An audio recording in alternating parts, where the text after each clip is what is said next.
कुमठे गावासह संपूर्ण पंचक्रोशीत आपल्या उत्कृष्ट अशा सामाजिक कार्यातून मोठा नावलौकिक मिळवलेल्या माऊली प्रतिष्ठान व चांगलं स्पोर्ट्स फाउंडेशन कुमठे यांच्या संयुक्त विद्यमानाने 12 जानेवारी अर्थात राष्ट्रीय युवा दिनाचे औचित्य साधून जिल्हा परिषद शाळा व न्यू इंग्लिश स्कूलच्या माजी शिक्षक व विद्यार्थ्यांच्या मेळाव्याचे आयोजन करण्यात आले होते।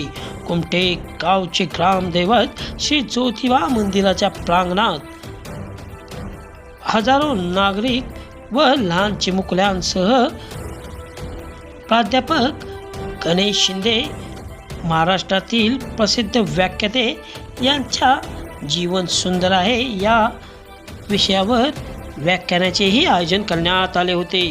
माऊली प्रतिष्ठानचे रामभाऊ जगदाळे, कार्याध्यक्ष विकास जगदाळे सर व त्यांच्या सर्व सहकाऱ्यांनी राष्ट्रीय युवा दिनाचे औचित्य साधून शिक्षक गुरुजनांचा सन्मान सोहळा, त्याचबरोबर प्राध्यापक गणेश शिंदे यांचे व्याख्यानाचे आयोजन केल्यामुळे नागरिकांनी ते पाहण्यासाठी एकच गर्दी केली होती। यावेळी प्रथमतः छत्रपती शिवाजी महाराज यांच्या अर्धकृती पुतळ्यास पुष्पहार अर्पण करून त्याचबरोबर राजमाता जिजाऊ व श्री स्वामी विवेकानंद यांच्या प्रतिमेस पुष्पहार अर्पण करून अभिवादन करण्यात आले। त्यानंतर दीप प्रज्वलन करून कार्यक्रमास सुरुवात करण्यात आली।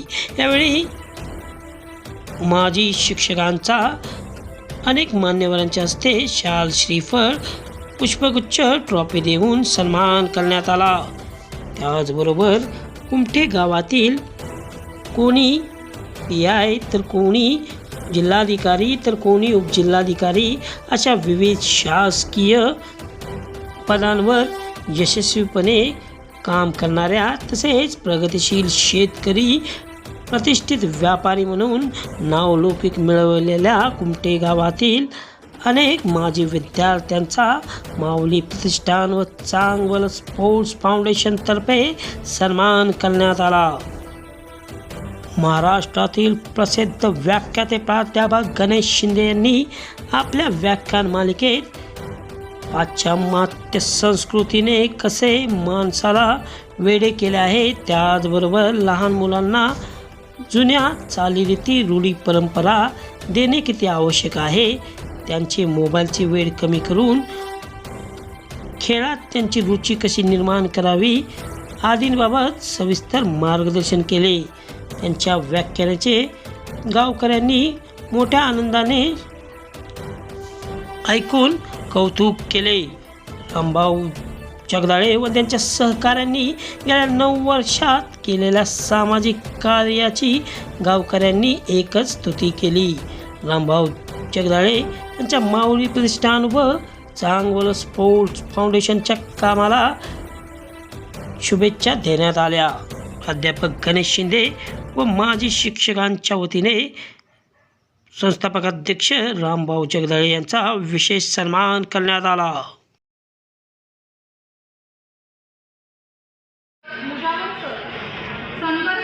यशोदा सावंत मॅडम, निकम सर, सिद्धेश्वर गदरू जंगम, संदीप शिवाजीराव चव्हाण या सर्व मान्यवरांना विनंती करते की आपण व्यासपीठावर यायचे।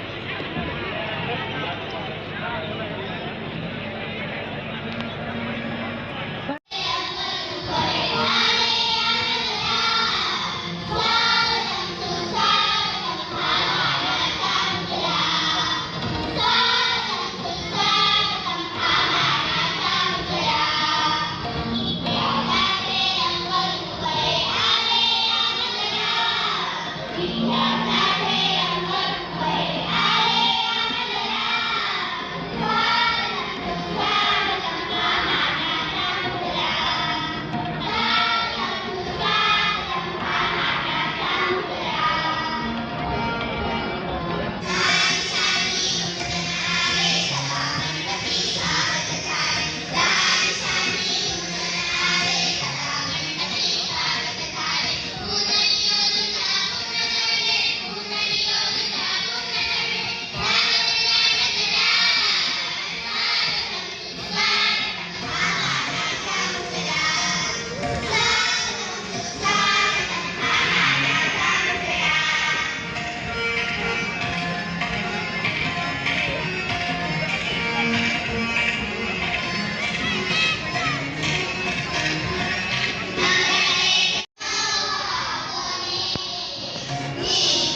कुंभामध्ये नाथपंथीय आणि देवीपंथीय मठ आहे. नाशिकमध्ये 12 वर्षातून भरणाऱ्या कुंभमेळ्यात साधूंची झुंड गावाला मुक्काम करते. गावातली जिल्हा परिषदेची शाळा तालुक्यात सर्वात मोठी आहे. ज्या शाळेनं दादांसारखे असंख्य विद्यार्थी घडवले, त्याचबरोबर स्वामी विवेकानंद संस्थेची न्यू इंग्लिश स्कूल ही शाळा आहे. आज त्याच शाळेच्या शिक्षकांचा सन्मान प्रतिष्ठानच्या मार्फत होतोय. दीपप्रज्वलन झालं, प्रतिमांचं पूजन झालं. कार्यक्रमाकडे पुढे वळूया. आजच्या कार्यक्रमाचं प्रास्ताविक विकास जगदाळे सर यांनी करावा. माऊली प्रतिष्ठान आणि चांगलसपूर फाउंडेशन कुंठे यांच्या संयुक्त विद्यमानाने प्रतिष्ठानचा 9वा वर्धापन दिन मोठ्या उत्साहात साजरा आणि संपन्न होतो आहे. आणि कालपासून आपण या कुंठे गावामध्ये नवचैतन्याचं वातावरण अनुभवत आहे. आज या ठिकाणी आजच्या कार्यक्रमाचं आयोजन आणि नियोजन या महाराष्ट्रातले प्रसिद्ध व्याख्याते प्राध्यापक गणेश यामध्ये सामाजिक त्याचबरोबर प्रबोधनात्मक सांस्कृतिक धार्मिक सुंदर अशा कार्यक्रमाचं आयोजन केलं. आणि त्यानंतर खरं पाहायला गेलं तर ज्या पद्धतीनं समाजाला विचारांची गरज आहे, ज्या पद्धतीनं समाजाला प्रबोधन मनोरंजन गरज आहे, त्याचबरोबर चांगल्या विचाराबरोबर चांगलं शरीर आणि आरोग्य असावं, त्यासाठी कुठंतरी खेळ आणि स्पर्धा या ठिकाणी आयोजित केल्या जाव्या. आणि त्याच्या माध्यमातून चांगलसपूर फाउंडेशनचं या ठिकाणी स्थापना झाली. आणि ही दोन्ही म्हणजे माऊली प्रतिष्ठान आणि चांगलसपूर फाउंडेशन ज्यांच्या कल्पक नेतृत्वाखाली काम करतं आहे गेली 9 वर्ष आपण पाहत आहे की त्यामध्ये सामाजिक आध्यात्मिक आणि फक्त कुंठेच नाही, कुंठे तसेच पंचक्रोशी जेवढे बऱ्यापैकी सामाजिक कार्यक्रम होतात त्यामध्ये पूर्ण फुलाची पातळी या नक्कीच माऊली प्रतिष्ठान चांगलसपूर फाउंडेशन आणि आमचे संस्थापक अध्यक्ष आदरणीय रामदादा जगदाळे यांच्या माध्यमातून केले जाते. त्यानंतर ज्यावेळेला आम्ही 9 वर्ष जे काम केलेलं आहे त्याचा गोषवारा सांगणे म्हणजे आम्ही आमच्या केलेल्या कामाचं गोषवारा करणं आम्हाला जरा चुकीचं वाटते. परंतु एक माणूस एका विचाराला प्रेरित होतो आणि प्रेरित झाल्यानंतर तुमच्या गावामध्ये या ठिकाणी एक विचाराचा कायापालट करू शकतो हे दादांच्या रूपानं आम्हा सर्व कुंठेवासियांना मिळालं.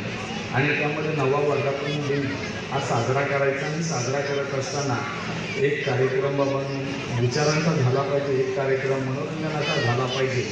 आणि यानुसार आम्ही या ठिकाणी प्रेरित होऊन आम्ही आदरणीय गणेश शिंदे सरांचा आणि काल महिलांसाठी एक पैठणचा कार्यक्रम आयोजित केला. तसं पाहायला गेलं तर 9 वर्षामध्ये आम्ही जे कार्यक्रम या ठिकाणी संपन्न केलेले आहेत त्यामध्ये बऱ्यापैकी बरेच कार्यक्रम झाले. त्यामध्ये महिलांसाठी असतील, वडीलधाऱ्या व्यक्तींसाठी असतील, लहान मुलांसाठी असतील, या सर्वांना या ठिकाणी कुठंतरी आता एक मनोरंजन झालं, प्रबोधन झालं, विचाराची कुठंतरी गरज होती. आणि सर्वात महत्त्वाचा विषय येतो तो जीवनावर. कारण मुलीचा जन्म हा 84 वर्ष मुलीचा फेरा आहे. आणि एकदा मिळालेल्या जीवनामध्ये जीवन कसं जगायचं, म्हणजे विद्यार्थी दशेत असताना कसं जगायचं, महाविद्यालयीन अवस्थेमध्ये कसं जगायचं, त्यानंतर जी प्रौढ अवस्था आहे आणि वृद्धापकाळाची अवस्था आहे त्यामध्ये जीवन कसं असावं, झालं इथपर्यंत तर झालं, परंतु इथून पुढे कसं जगलं जावं यासाठी आम्हाला नक्कीच सरांचं मार्गदर्शन आवश्यक होतं. म्हणून दादांनी आज या ठिकाणी सरांना आमंत्रित केलं आणि सरांनी आमच्या विनंतीला मान दिलं. आणि या ठिकाणी उपस्थित झाले त्याबद्दल सर्वांचं या ठिकाणी मी मनापासून आभार व्यक्त करतो. त्याचबरोबर आपल्या व्यासपीठावरती आज या ठिकाणी जे उपस्थित आहेत मला वाटते माझ्या काळामध्ये 2 ते 3 शिक्षक होते. त्याच्या अगोदर म्हणजे इथं जे कुंठे सशक्त कुंठ आमचं जे घडलं ते विचारांना असेल, त्या विचारांमध्ये सर्वात महत्त्वाचा वाटा आहे हा सर्व गुरुजन मंडळींचा. त्यामध्ये सर्वजण उपस्थित राहिले. प्रतिष्ठानच्या वतीनं सर्वांचं पुन्हा एकदा आभार मानतो आणि मानापासून या ठिकाणी पुन्हा एकदा सर्वांचा आभार मानतो आणि तुम्हाला सांगतो तुम्ही माझं मनोगत वास्तविक मनोगत थांबवतो. धन्यवाद. तरी पण आज जो सोहळा या ठिकाणी संपन्न होतोय हा एक अतुलनीय, अनपेक्षित आणि अतिशय गोड असा सोहळा या ठिकाणी चांगलं स्पोर्ट्स फाउंडेशन यांच्या माध्यमातून आदरणीय रामदादांनी या ठिकाणी आपल्यासाठी आयोजित केलेलं आहे. खरं तर असे सोहळे म्हणजे आज मगाशी आमचे कलेक्टर साहेबांशी आमची चर्चा ज्यावेळी होत होती त्यावेळी त्यांनी सांगितले की सर आता वाचन संस्कृती लोप पावली आणि ऐकणे, श्रवण, चांगलं ऐकणे या गोष्टी फार दुरापास्त झाल्या. खरं तर मला कौतुक वाटतं. मला कुमठेकरांसाठी एकदा तुम्ही सर्वांनी जोरदार टाळ्या वाजवा. त्याचे कारण असं आहे की मला असं वाटलं की एखादा ऑर्केस्ट्रा असला की इथं तुडुंब गर्दी होते, पण व्याख्यानाच्या कार्यक्रमाला तितकी माणसं येतील का नाही अशी शंका माझ्या मनात होती. परंतु आजचं हे माहोल आपला बघितल्यानंतर निश्चित असं जाणवलं की इथं अजूनसुद्धा हे गाव आदरणीय सर हे स्वातंत्र्य सैनिकांचं गाव आहे आणि इथं क्रांतीची बीजं पत्री सरकारापासून इथं रोवली गेली आणि जिल्ह्यातली जी काही सुरुवात होते क्रांतीची ती या कुमट्यातून होते. आणि कुमट्यात अशी ऐतिहासिक पार्श्वभूमी आहे की जे कुमट्यात होतं ते माझं मत असं वैयक्तिक मत आहे की ते तालुक्यातल्या कुठल्या गावात कधी होणार नाही, जिल्ह्यात पण होणार नाही. कुमटे ते कुमटे. आणि ऐतिहासिक जर आपण पाहिलं तर मला असं वाटतं की आपण ज्योतिर्लिंगाचं मंदिर समोर पाहतो ते खाली त्याची उंची जर पाहिली ज्योतिबाची तर ती कमीत कमी 20 फुटाची आहे. परंतु खाली उभं राहिलं तरी ज्योतिबाचं दर्शन घेतो आपण घेता येतं.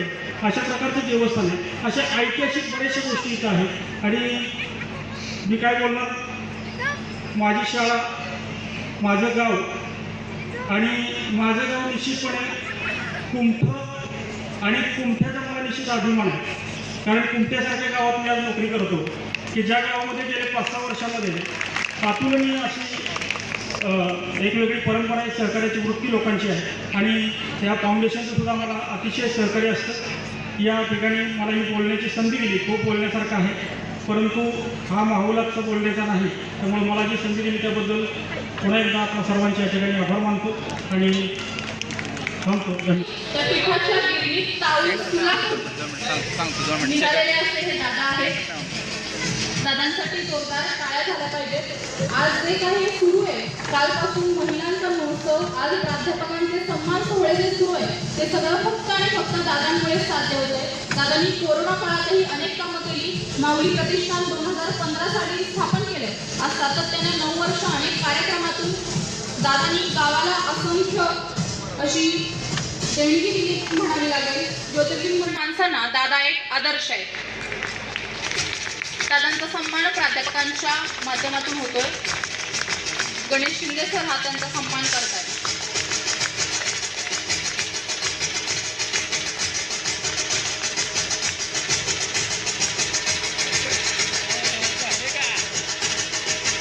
जास्त वेळ घेणार नाही. सरांचा व्याख्यानाचा विषय जीवन सुंदर आहे, त्यामुळे तुम्ही घाई करू नका आणि त्याच्यानंतर जेवण पण सुंदर आहे, त्यामुळं कुणीही गडबड करू नका आणि मी पण जास्त वेळ घेणार नाही. खरं तर सरांना बोलावण्या पाठीमागचा विषय असा होता की आपल्या विचारामध्ये की एवढा रेजिस्टन्स वाढला आहे की खरं सुख कशात आहे हे पाहायला मिळत नाही आणि तो रेजिस्टन्स जर कमी करायचा असेल आपल्याला तर हे सरांचे व्याख्यान मी बरेच जे पुण्यात ऐकले त्यांचा फॉलोअर पण खूप मोठा आहे. तर त्यांच्यासारखे प्रबोधन करणारी लोक आपल्यामध्ये आले पाहिजेत. आपल्या विचारामध्ये नक्की चुकतंय काय हे बघून आपल्याला त्या विचारामध्ये बदल घडवण्याकरता सरांना या ठिकाणी आमंत्रित केलं. सरांनी वेळात वेळ काढून या ठिकाणी उपस्थित राहिले, त्याबद्दल सरांचा मी मनापासून आभार व्यक्त करतो. खरं तर सरांच्या प्रत्येक शब्दामध्ये एक ताकद आहे, एक प्रत्येक शब्दामध्ये एक अशी एक तपश्चर्या आहे. त्याच्यामुळं त्यांच्या या शब्दातून आपल्याला निश्चित एक चांगलं प्रबोधन घडेल आणि आपला एक चांगला समाज घडवण्याकरता आजचं हे व्याख्यान आपल्याला उपयोगी पडेल. मला वाचलंय सर मी की आपले विचार आपले शब्द ठरवतात, आपले शब्द आपल्याला सवयी ठरवतात, आपल्या सवयी आपलं खऱ्या अर्थानं कॅरेक्टर ठरवतं आणि आपलं कॅरेक्टर हे आपलं भविष्य ठरवत असतं. त्यामुळं खऱ्या अर्थाने विचारामध्ये बदल करणं गरजेचं आहे आणि ते विचार बदल आपल्याला खऱ्या अर्थाने यासारख्या सरांच्या माध्यमातूनच आपल्याला होणार आहेत. मी हे ग्राउंड माझ्यासाठी खूप महत्त्वाचं आहे. थोड्या जुन्या आठवणी 2च मिनिटात संपवतोय. माझी 5वी, 6वी, 7वी याच ग्राउंडवरती झाली. 5वी 6वी 7वी असताना आमचे जी.ए. निकम सर एवढे वयस्कर असून सुद्धा आम्ही निमंत्रित केलं आणि सर या ठिकाणी उपस्थित राहिले. सरांचेही मनापासून धन्यवाद. सरांचा खूप मार खाल्लाय, बनगे सरांचा खाल्लाय, जी.ए. निकम सरांचा खाल्लाय आणि तो मार खाल्ल्यामुळेच आज ही अवस्था आहे. त्यामुळे मार हा चांगल्यासाठी होता आणि आज या ठिकाणी सर्वजण गुरुजन वर्ग उपस्थित झाले. सर मी 5वीत असताना आमचा या ठिकाणी सदाशिव आप्पा पण आलेला आहे, हा 7वीत होता. सर मला 7वीतल्या विद्यार्थ्याचं कुठलं स्पेलिंग चुकलं की सर मला बोलवायचे आणि मला स्पेलिंग विचारायला लावायचे. त्यावेळेस स्पेलिंग माझे चांगले पाठ असायचे, मी ते स्पेलिंग बरोबर सांगायचो. बरोबर सांगितले की सर म्हणायचे त्याचं नाक पकड आणि त्याच्या गालात मार.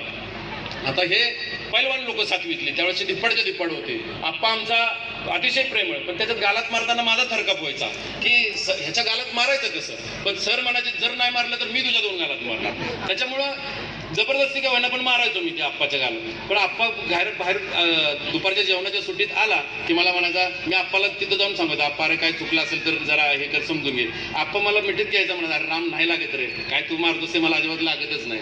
असा आमचा आप्पा प्रेमळ आप्पा. कुठं आप्पा हातवर करणार, हा प्रेमळ आप्पा. आणि 7वीत आल्यानंतर त्याचं एवढं प्रेम माझ्यावरती होतं आप्पाचं की तो मी 5वीतून 7वीत आलो तरी आप्पा माझी 7वीत वाट बघत बसला होता. एवढं प्रेम माझ्या आप्पाचं माझ्यावरती होतं.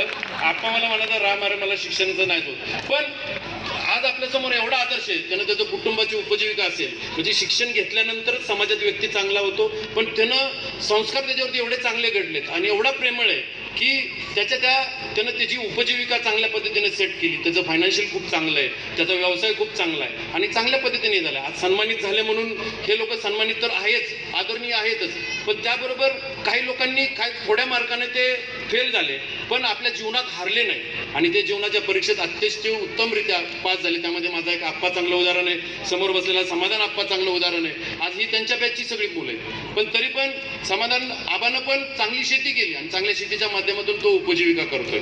आज या ठिकाणी थोडी गडबडीत मी बोलतोय. आज ह्या ग्राउंडवरती चांगल्या पद्धतीनं मी घडलो. यापुढे मी सर तुम्हाला या आजच्या कार्यक्रमाच्या निमित्तानं शब्द आणि हे देतो, तुम्ही जे संस्कार आणि विचार आमच्यावरती दिलेत यापुढे तेच संस्कार आणि विचार आम्ही येणाऱ्या भविष्यात पण घडू हा शब्द मी सर्वांच्या वतीने या ठिकाणी देतो.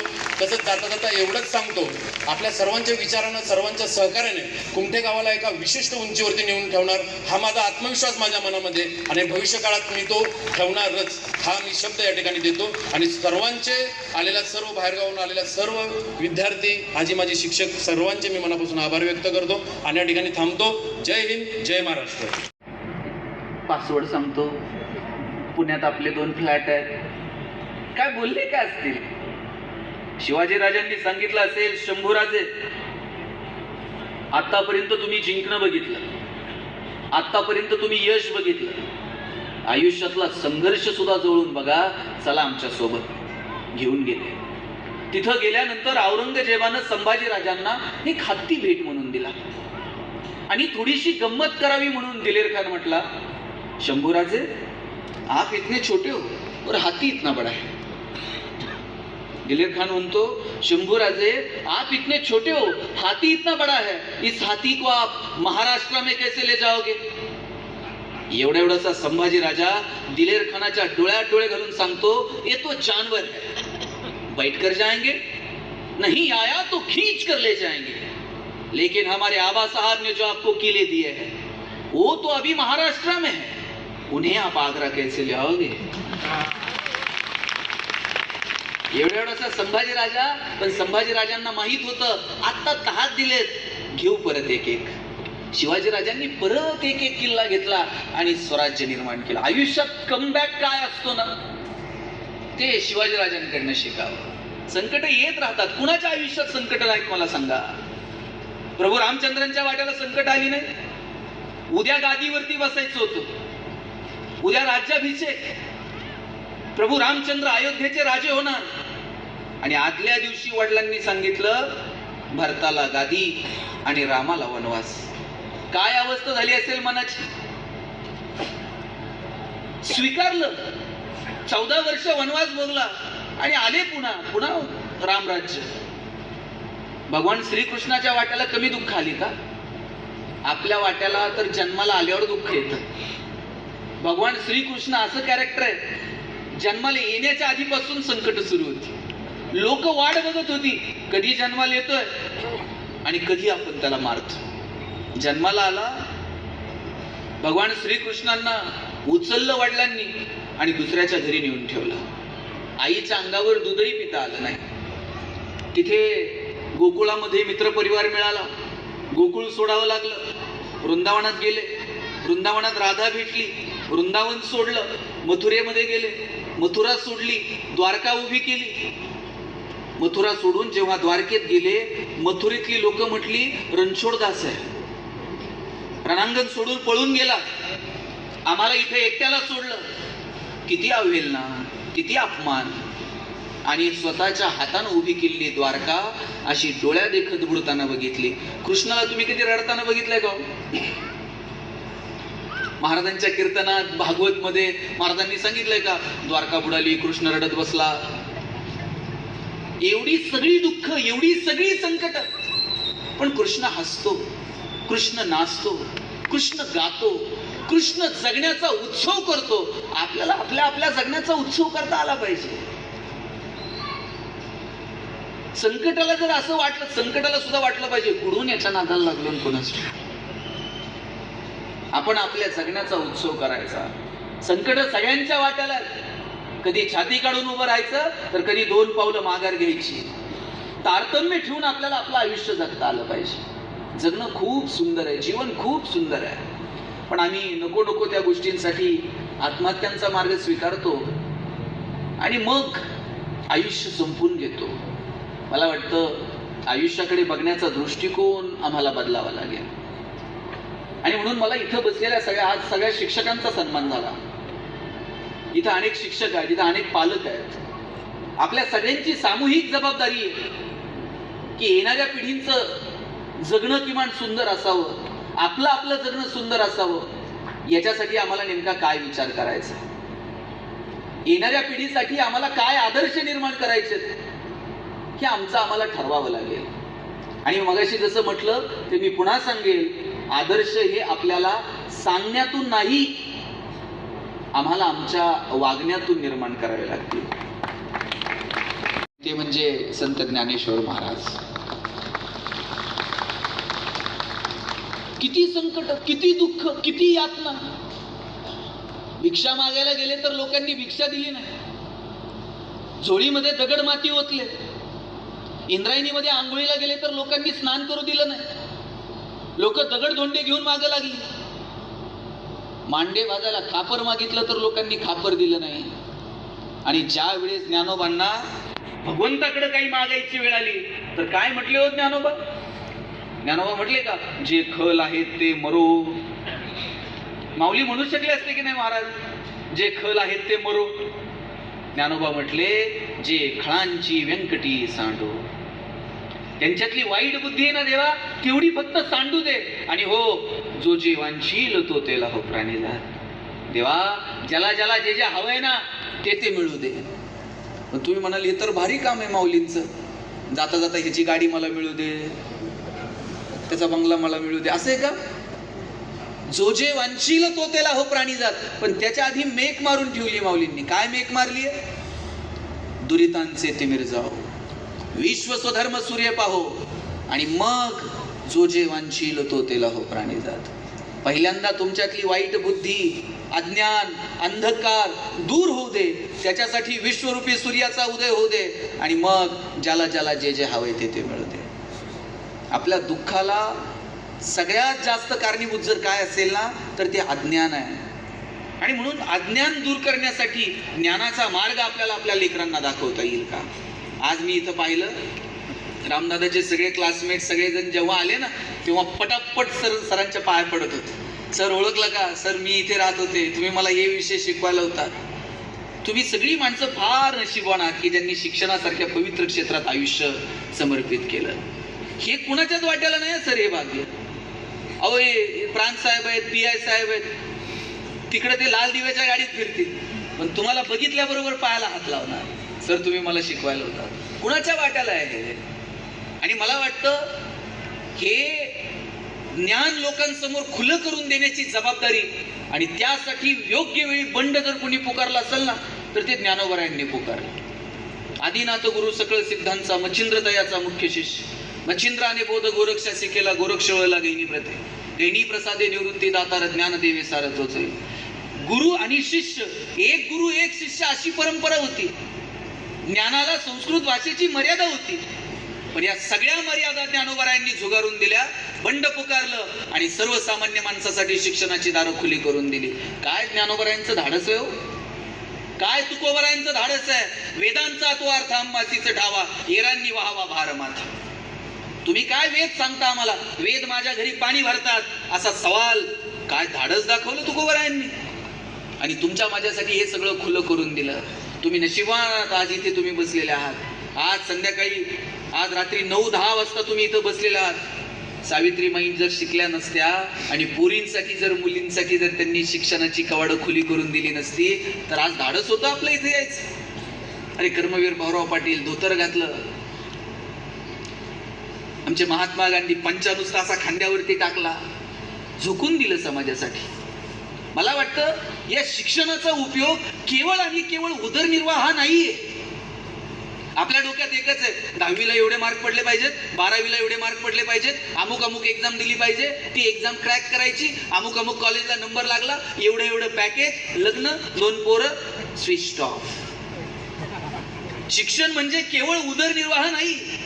उदरनिर्वाह हा एक शिक्षणाचा प्राथमिक टप्पा आहे, पण याच्या पलीकडे जाऊन शिक्षणातून आमचं जगणं सुंदर झालं का, आमचं जगणं समृद्ध झालं का, आमच्या शिक्षणाचा उपयोग इतरांसाठी काही होऊ शकला का, आमचं ज्ञान समाजाभिमुख आहे का, हे प्रश्न स्वतःला विचारायला नको. सर हल्ली आमच्या डोक्यात एवढंच आहे, 90% पडले पाहिजे, 95% पडले पाहिजे. आता त्या गुणवंत विद्यार्थ्यांच्या सत्काराला जर गेलो ना, मी त्या पोरांना मार्क विचारायचं पण सोडून दिले. त्यांचे मार्क जर ऐकले तर आपल्याला असं वाटतंय आपण पार दारिद्र्य रेषेच्या खाली होतो. किती मार्क. मी असं म्हणत नाही मार्क मिळू नका, नाही तर ज्यांना मार्क मिळतात त्यांना वाईट वाटायचं. मार्क तर मिळवलेच पाहिजे, पण केवळ ते घोकमपट्टी आणि पाठांतर नाही. तुम्ही समजून घ्या त्या विषयानं, तुम्ही त्या अभ्यासाचा आनंद घ्या रे पोरांनो. अर्थे विना पाठांतर कासया करावे, तुकाराम महाराजांनी सांगितलं. तुम्ही जर अर्थ विना जर नुसतं पाठांतर करत राहिलात तर घोकून घोकून मरून जाल, तुकोबाराय सांगतात. तुकोबाराय पुढच्या कितीतरी शतकांची भाषा बोलतात. असाध्य ते साध्य करिता सायास, कारण अभ्यास तुका म्हणे. कोणतीही असाध्य गोष्ट साध्य करण्याचं सामर्थ्य जर कशात आहे तर त्या अभ्यासात आहे. पण अभ्यास कसा करायचा.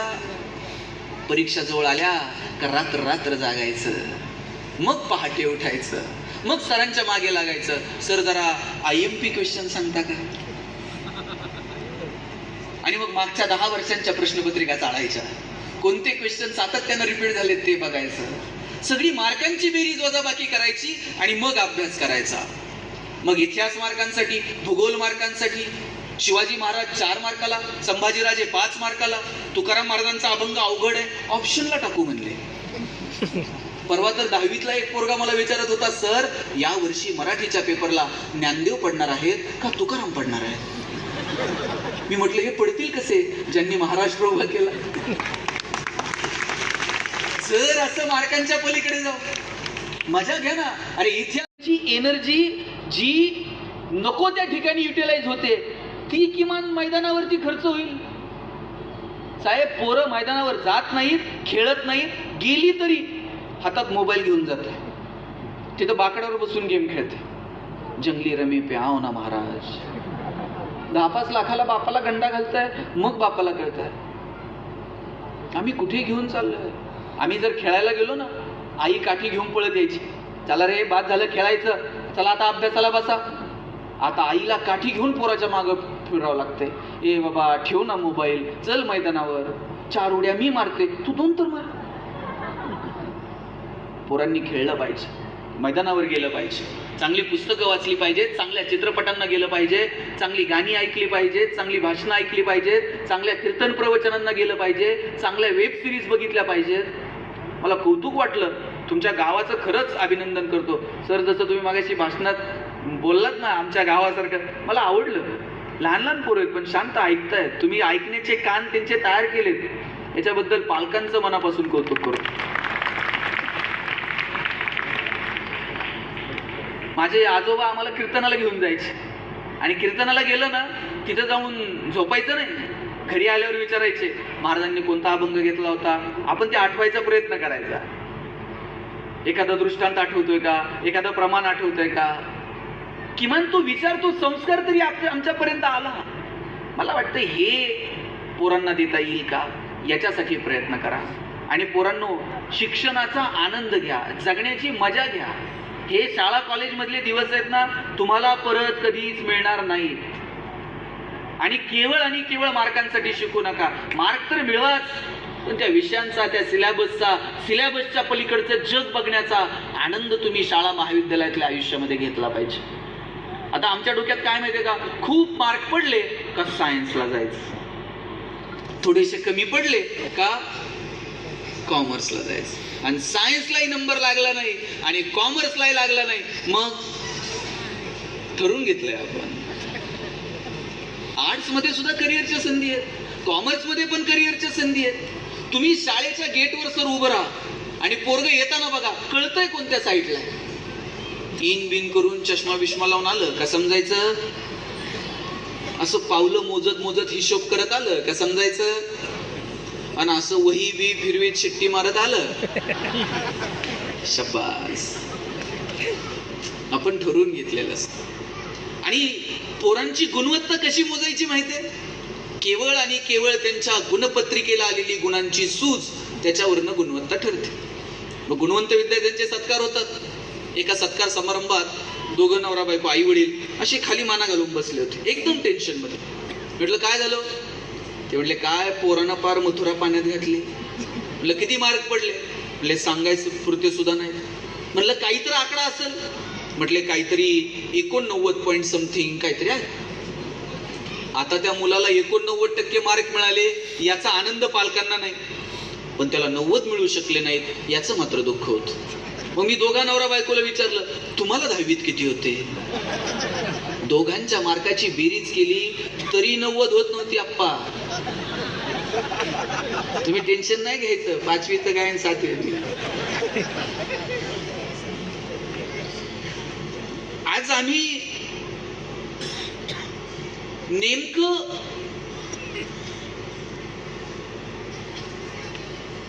काय करतोय, नेमकं काय येणाऱ्या पिढीपर्यंत पोहोचवतोय, त्यांच्या जगण्याची नेमकी कोणती समीकरण आमच्या दृष्टिक्षेपात आहेत, याचा विचार पालक म्हणून आम्ही केला पाहिजे. आणि इथं जी तरुण पोरं बसलेली आहेत ना, पोरांनो, आपण थोडीशी मोठी स्वप्न बघितली पाहिजे. आणि आई वडिलांना विनंती आहे, ती स्वप्न बघण्यासाठी थोडस त्यांच्या पाठीशी उभं राहा. पोरग काही वेगळं करायला गेलं का वापस त्याला सांगतंय, अंथरून पाहून पाय पसर, अंथरून पाहून पाय पसर. चला, ते पोरग हातपाय खुडून मरून गेलं, पण बापानं काय त्याला कधी हातपाय पसरू दिले नाही. बापानं सांगितलं पाहिजे हातपाय पसर, अंथरुणाचं काय करायचं तुझा बाप बघल. एवढी धमक आम्ही त्या लेकरामध्ये निर्माण केली पाहिजे. पण आम्ही त्यांच्या डोक्यात टाकलेलं असते, बाबा काही दुसरं वेगळं काय करू नको, उद्योग व्यवसायाच्या काय नादाला लागू नको, आपली नोकरी बघ, नोकरी नसली तर तुझं लग्न पण होत नाही. आणि पोरं हल्ली अशी हुशार झाली, ते लग्न जमेपर्यंतच नोकरी करते. तुम्ही बघा, ते पुढाऱ्यांकडे रांग लागलेली असते, मार्केट कमिटीवर तर लावून घ्या, पतसंस्थेत तर चिकटून घ्या, अहो लग्न होस तर जॉईन होऊ द्या, नंतर काढून का टाकेना. पोरांच्या मनावर ते पक्क बिंबवलंय, नोकरी असेल तरच लग्न होते. आज मुलीच्या आई वडिलाला टेन्शन नाही, तेवढं मुलाच्या आई बापाला टेन्शन आहे. प्रत्येक गावात 30 ते 35 वयोगटातली किमान 5-50 पोरं बिन लग्नाची आहेत. आमच्याकडे तर एकाचं लग्न होय ना, त्याच्या मित्रानं त्याला सांगितलं, मला टेन्शन घेऊ नको, मुलीकडचे बघायला आले ना पगार जरा वाढवून सांगायचा. मुलीच्या वडिलांनी विचारलं पगार किती, बरं यानं जरा अंदाज घेऊन सांगायचं. हे म्हणताय 1.5 लाख. मुलीचे वडील म्हणले, तुझ्याकडे बघून तर वाटत नाही 1.5 लाख असेल. हे म्हणते नाही, तसा फिक्स 1.5 लाख आहे, कटिंग करून 8,000 हातात येतो. आपण किती दिवस फसवणार. आमच्याकडे तर एक बाग आहे, त्या बागेमध्ये 1 क्लर्कची जागा भरायची होती आणि एका क्लर्कच्या जागेसाठी 1000 पोरांनी ऍप्लिकेशन केलं. आता एकच जागा आहे, किती जणांना नोकरी मिळेल. आता तुम्ही सगळ्या जणी कुठं नोकरीला लागलाय. जागा जेवढ्यात तेवढ्यातच नोकरी लागणार आहे. एका जागेसाठी एकाच सिलेक्शन होणार आहे. 1000 पोरं लाईन मध्ये उभी होती. एका पोराचं सिलेक्शन झालं, त्याला अपॉइंटमेंट लेटर साईन करून मिळणार. त्याच वेळेस बागेतला शिपाई पळत आला, म्हणला काही करा साहेब पण याला नोकरी देऊ नका. म्हणे काय झालं? आपल्या बागेतलं गोरीला माकड मेलंय. आता बागेत जर गोरीला नसेल तर लोक कशी येतील? लोक आली नाही तर याचा पगार करायचा कशातनं? काही करा पण आता तुर्तास नोकरी देऊ नका. स्वाभिमान शून्य पिढी जन्माला घातली. त्यांचा त्यांच्या ज्ञानावर विश्वास नाही, मनगटावर विश्वास नाही. त्या पोरानं बागेतल्या मॅनेजरचे पाय पकडले आणि म्हटला साहेब मी पडल ते काम करल पण नोकरी तेवढी द्या. साहेब म्हणले पाय सोड, तुला नोकरी क्लर्कची मिळेल, फॅसिलिटीज मिळतील, पगार मिळेल, पण जोपर्यंत बागेत गोरीला येत नाही तोपर्यंत तुला काम मात्र गोरीलाचं करावं लागेल. पोरगा म्हणला पगार आहे ना, आणि मग गोरीला तर गोरीला. रोज यायचा, गोरीलाचे कपडे घालायचे आणि पिंजऱ्यात जाऊन उभा राहायचा. लोक यायची, शेंगा बिंगा खायला घालायची. म्हणला मजा आहे, पगार चालू आहे, डेली अलाउन्स पण सुरू आहे. एक दिवशी कॉलेजच्या पोरापोरींची ट्रिप आली आणि कॉलेजच्या पोरापोरींकडे बघून हे जोर जोरात उड्या मारायला लागले आणि उड्या मारता मारता चुकून वाघाच्या पिंजऱ्यात जाऊन पडले. आता वाघाच्या पिंजऱ्यात पडल्यावर म्हणला नोकरी गेली तरी चालते, जीव वाचला पाहिजे. जीव वाचावा म्हणून हे जोर जोरात ओरडायला लागलं. याच्या आवाजानं झोपलेला वाघ जागा झाला, चवतळून याच्या अंगावर धावून आला आणि हातावर हात ठेवून म्हणला ओरडू नको नाही तर दोघांची नोकरी जाईल. नंतर कळलं गोरिलाच्या भूमिकेत BSc झालेलं होतं, वाघाच्या भूमिकेत MSc झालेलं होतं. जाऊन आपण माणूस आहोत ही भावना आपल्यामध्ये असली पाहिजे. जोपर्यंत तुमच्या डोळ्यात प्रेम आहे आणि हृदयात वात्सल्य आहे ना तोपर्यंतच आपण माणसं आहोत. ज्या दिवशी डोळ्यातलं प्रेम संपलं, ज्या दिवशी हृदयातलं वात्सल्य संपलं, त्या दिवशी समजायचं आपण माणूस उरलो नाही, आपण यंत्र होत चाललेलो आहोत. काल परवाची पुण्यातली घटना आहे. कराडचीच एक मुलगी, तिच्याच ऑफिसमधल्या एका पोरानं तिच्यावरती धारदार शस्त्रानं पुण्यात चौकात वार केले आणि आजूबाजूची माणसं बघत राहिली. आपण इतके निगरगट्ट कसे झालेलो आहोत? ऍक्सिडेंट झालेला असला तर आपण फोटो काढत बसतो, पण त्या माणसाच्या मदतीला जाण्याची भावना आपल्यामध्ये मात्र नसते. आपल्या डोळ्यात जोपर्यंत प्रेम आणि हृदयात वात्सल्य तोपर्यंतच आपण माणसं असणार आहोत. ज्या दिवशी ते संपलं त्या दिवशी आपण यंत्र होत जाणार. ते प्रेम आपल्याला ठेवता येईल का? प्रेम, पैसे नव्हते हो लोकांकडे पण माणसं प्रेमळ होती. आता मला सांगा किती दिवस झाले, आठवतोय का कोणाच्या घरी जाऊन 2 दिवस मुक्काम केलेला? आता वेळ आहे का कोणाला? आता आपण कमालीचे बिझी आहोत. परवा तर एक जण मला म्हणला मी इतका बिझी आहे मला श्वास घ्यायला वेळ नाही. म्हणलं सोडून दे, श्वास घ्यायला वेळ नाही, काय जगतो आपण? काही जण तर इतके बिझी आहेत त्यांना काम करायला वेळ नाही आणि बिझी आहेत. आपण करतो काय नेमकं? आपण कुठे बिझी आहोत? अरे एकमेकाच्या सुखदुःखात सहभागी झालं पाहिजे. कुणी जर थकलेला भागलेला मिळाला तर त्याच्या पाठीवर थाप मारता आली पाहिजे. प्रत्येक वेळेस तुम्ही खिशात हात घालावा अशी अपेक्षा नसते. कधीतरी हातात हात द्या, कधीतरी पाठीवर थाप मारा, कधीतरी सांगा अरे काय नाही मी आहे ना तुझ्या सोबत. तुमचे प्रेमाचे 2 शब्द सुद्धा माणसांना किंमत देऊन जातात. जगात बाकी सगळ्या गोष्टी विकत मिळतात, फक्त एक गोष्ट बाजारात विकत मिळत नाही आणि ती म्हणजे हिंमत. हिंमत बाजारात विकत मिळत नाही, ती द्यावी लागते कुणीतरी पाठीवर थाप मारून.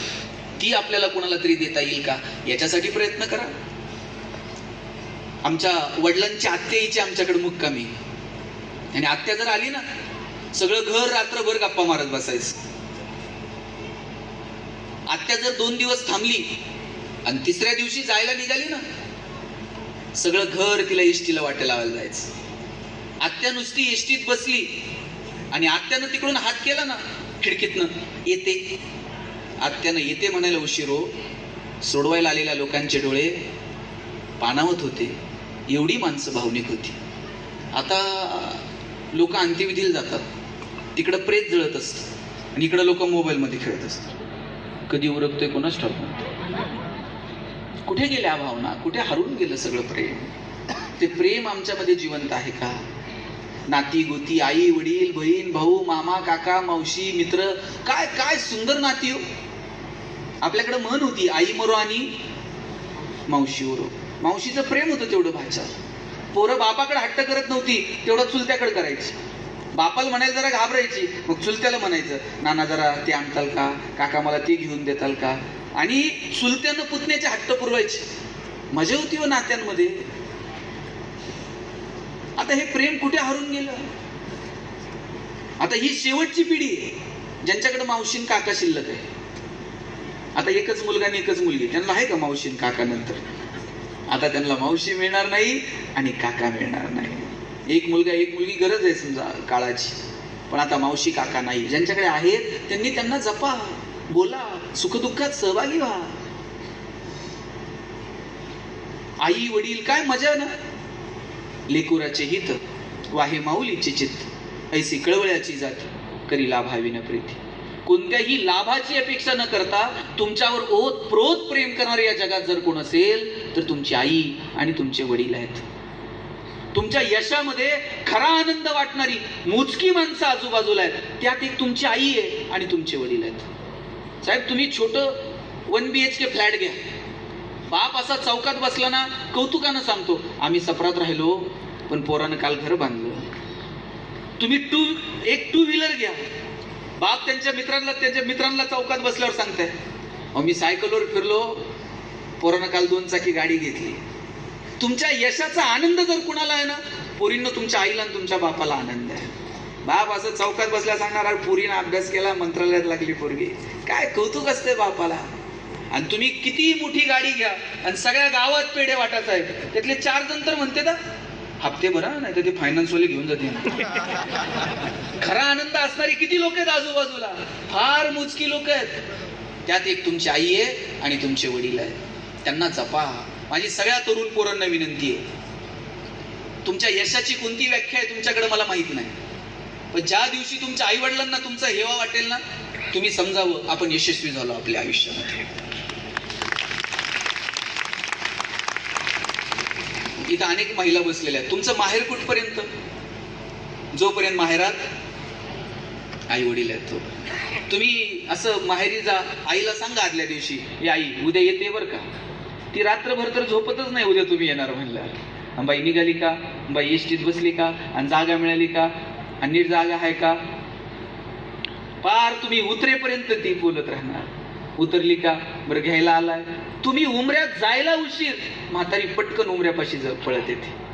पटकन पाणी फिरून टाकल, पटकन भाकरीचा तुकडा वाळून टाकल, पटकन जवळ घेईल, बोटं मोडल, तिचे ओठ तुमच्या गालावर लावेल. 2 दिवस तुम्ही माहेरी थांबलात आणि 3ऱ्या दिवशी तुम्ही सासरी जायला निघालात. तुमच्या आईनं तुमची पिशवी कधी रिकामी पाठवली का? शेंगा घेऊन जा, वांगे घेऊन जा, दूध घेऊन जा, भाजी घेऊन जा, पापड करून ठेवलेत, लोणचं घालून ठेवलंय, कुरड्या करून ठेवल्यात. बरं सासरी काय मिळत नाही का? सासरी सगळं मिळतं, पण आईला वाटतं पुरीची पिशवी कधी रिकामी जाऊ नये. कोण करतं एवढं प्रेम तुमच्यावर मला सांगा? पोरींला आहे ना दिवसभरातलं सगळं एकदा तर फोन करून आईला सांगायचं असतं. बरं आई सगळं तुमचं ऐकते, पण कधीतरी आईचं एक वाक्य तुम्ही ऐकलं पाहिजे. कधीतरी नकळत आई म्हणते, बाई आम्ही आहोत ना तोपर्यंत येत चला. ज्या दिवशी आई असं म्हणेल आम्ही आहोत तोपर्यंत येत चला, तेव्हा हातातली कामं बाजूला ठेवा आणि भेटून घ्या. माणसं जोपर्यंत जिवंत आहेत तोपर्यंतच स्पर्श आहे. आपण गेल्यावर मांडी देतो, त्या मांडीचा स्पर्श तर त्या शरीराला कळतो का? त्या शरीराला दिलेला अग्नी कळत नाही, त्या अग्नीचा दाह कळत नाही. तुम्ही दिलेल्या मांडीचा स्पर्श कळेल. घरी गेल्या, बाई शेवटचे 2 मिनिटात काय झालं कोणाच सांगून हा. ज्यांना आनंदी राहायचं त्यांनी हातवर करा. राहायचं शब्द तुम्ही ऑलरेडी आहात. आता दुसरा प्रश्न विचारतो, तुम्हाला आनंदी राहायचंय का तुम्ही आनंदी आहात हे जगाला दाखवायचंय? शब्बास, सगळ्यांना आनंदी राहायचं. पण माझा दावा आहे बहुतांशी लोकांना आनंदी राहायचं नसतं, आपण आहोत हे जगाला दाखवायचं असतं. लाखो रुपये खर्च करून लोक परदेशात फिरायला जातात आणि तिथे जाऊन काहीच बघत नाही. त्याच्या डोक्यात एकच असतंय, फोटो काढतंय, स्टेटस ठेवतंय. त्याला तिथं बघण्यात इंटरेस्ट नसतो. आपण कुठे आहोत हे जगाला कळलं पाहिजे. बरं मी म्हणतो स्टेटस ठेवलंच पाहिजे, सुविधा आहे ठेवलं पाहिजे, पण खरं दुःख कधी माहितीये? ज्याच्यासाठी स्टेटस ठेवलं त्यानं जर बघितलं नाही ना इतकं दुःख होतंय, असं वाटतंय ट्रिपचे सगळे पैसे वायाले. आमचा आनंदही आमचा राहिलेला नाही आणि आमचं दुःखही आमचं राहिलेलं नाही. जे क्षण वाट्याला येतील ते आनंदानं जगायला शिका. माझे वडील शिक्षक, आमचं कुटुंब, ज्या घरात मी राहिलो, आमचं घर पत्र्याचं होतं आणि कॉलनीत सगळ्यांची घरं स्लॅबची होती, फक्त आमचं एकटंच घर पत्र्याचं होतं. मी माझ्या आईला म्हणायचो, आई सगळ्यांची घरं स्लॅबची आणि आपलंच पत्र्याचं का? आई म्हणायची, तुझे वडील शिक्षक आहेत म्हणून घर पत्र्याचं. मी म्हणायचो, शासनाचा GR आहे का शिक्षकांनी स्लॅबची घरं बांधायची नाही? ती म्हणायची, कार्ट्या तू नशिबान आहेस, पत्र्याच्या घरात जन्माला आला. मी म्हणायचो, का? ती म्हणायची, बघ, घर गरम व्हायला लागलं का तुला कळतं उन्हाळा सुरू झालाय, घर गळायला लागलं का तुला कळतं पावसाळा सुरू झाला. शेजारच्या स्लॅबच्या घरात उन्हाळा कळत नाही, पावसाळा कळत नाही. खास ऋतूंची ओळख व्हावी म्हणून भूगोल शिकवणाऱ्या तुझ्या बापानं असलं मॉडेल उभं केलं. पैसे नव्हते पण आनंद मात्र भरभर नव्हता. तो आनंद आपल्याला आपल्या आयुष्यात घेता आला पाहिजे. जे क्षण वाट्याला येतील ते आनंदानं जगायला शिका आणि हसत राहा. मी आल्यापासून दोघं तिघं बघतोय हसलेच नाही. ते हसा वाटलं तर शेजारी बघणार ते हसतोय का. बरं, माणसालाच हसता येतं, जनावरांना हसता येते का? ताई, तुम्ही शेणकूर करायला गोठ्यात गेलाय आणि एखाद्या म्हशीनं छान स्माईल दिली, असं झालं? म्हैस म्हणते का प्लीज वेलकम इन गोठा? तुम्ही कधी गाढवाला हसताना बघितलंय? ज्या दिवशी गाढव हसायला सुरू करेल त्या दिवशी समजायचं गाढवाचा प्रवास मानवत्वाकडे सुरू झाला, आणि ज्या दिवशी माणूस हसायचं बंद करेल त्या दिवशी समजायचं माणसाचा प्रवास. तुमचं तुम्ही ठरवा काय. तुम्ही मला बोलवलं, ऐकलं, त्याबद्दल तुम्हा सगळ्यांचे मनापासून आभार मानतो आणि थांबतो. जय हिंद, जय महाराष्ट्र.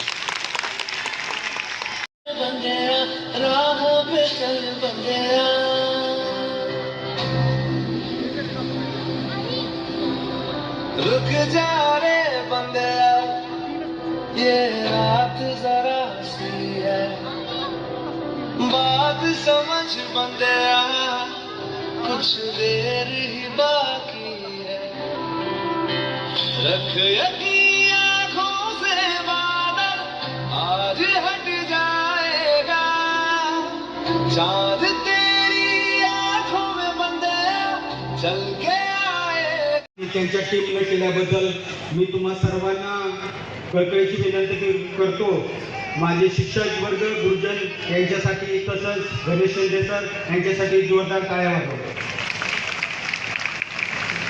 मी एकाच मिनिटात क्लोज करतो. स्पेशली मी 18 महिने कमांडोमध्ये तसेच इस्रायलमध्ये होतो, शांती सेनेमध्ये. जेव्हा मी तिथं होतो तेव्हा खरं सांगायचं म्हणजे सर, मला या गावची आठवण नेहमी यायची. कारण या गावामध्ये काही सुद्धा कमी नाही. सर्व लोक आपुलकी प्रेमाने राहणारे, एकमेकाशी मिळमळावपणे राहणारे आणि एकमेकाला संकटाला सपोर्ट करणारे हे असं गाव आहे.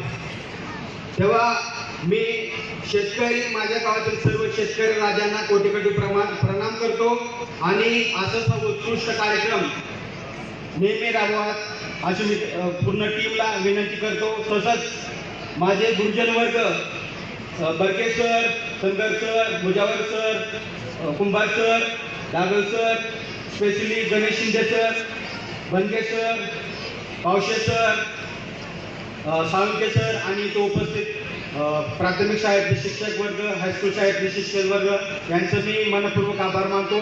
तसंच इथं आलेल्या माझ्या महिला मंडळांच्यासाठी जोरदार टाळ्या वाजवा. कारण आता 11:15 वाजलेले आहेत.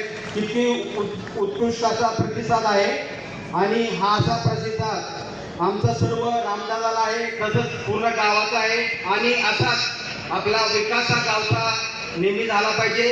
आणि या गावच्या विकासासाठी हे सर्व गुरुजन वर्ग स्टेटमधले फार सपोर्ट आहे. तुमच्या या सपोर्टमुळं, तुमच्या या सहकार्यामुळं, तुमच्या मार्गदर्शनामुळं आज गावचं लेवल आहे फार मोठी आलेली आहे. तेव्हा धन्यवाद. यानंतर जेवणाचा कार्यक्रम